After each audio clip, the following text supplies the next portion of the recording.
भूतों की सीख, रिश्तों की अहमियत। एक पुरानी हवेली में, जहां दीवारें समय के निशान लिए खड़ी थीं, जहां अतीत की कहानियां दबी हुई थीं, एक परिवार अपनी खोई हुई पहचान को पुनः खोजने की कोशिश कर रहा था। भूत बनकर भी उनके दिलों में एक नई समझ जन्म ले रही थी। हवेली के सन्नाटे में उन्हें अपनी गलती का एहसास हुआ। तो एक दिन पति बोला, हम अब भूत हैं, लेकिन क्या हम अपने जीवन की गलतियों से कुछ सीख पाए हैं? हाँ, ऐसा लगता है कि अब हम अपने रिश्तों की अहमियत समझ रहे हैं। लेकिन हम तो अब कुछ नहीं कर सकते, बस यहाँ हैं। क्या तुम्हें लगता है कि मरने के बाद सब खत्म हो गया?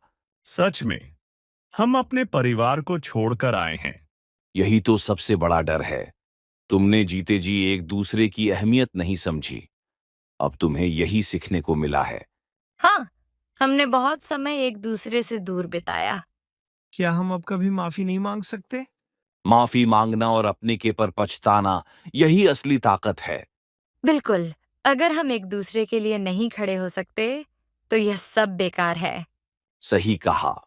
यही तो सच्चा जीवन है, आपसी समर्थन और प्यार।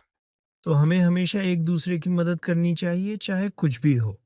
हाँ, हम एक परिवार हैं। यह हमें कभी नहीं भूलना चाहिए। और याद रखो, डर सिर्फ एक एहसास है। असली डर यही है कि तुम अपने अपनों को खो दो। हम अब से अपने रिश्तों की कद्र करेंगे। हाँ, हम हमेशा एक दूसरे के लिए रहेंगे। तो चलो, इस सबक को अपने दिल में उतार लो। यही असली जीवन है, भूत बनने से पहले।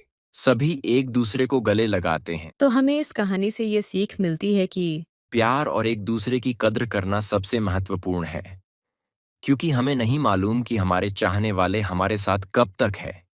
हमें उनके सुख और दुख को समझकर उनकी उस परिस्थिति से बाहर निकलने में मदद करनी चाहिए। इसी से आपसी प्यार भी बनता है।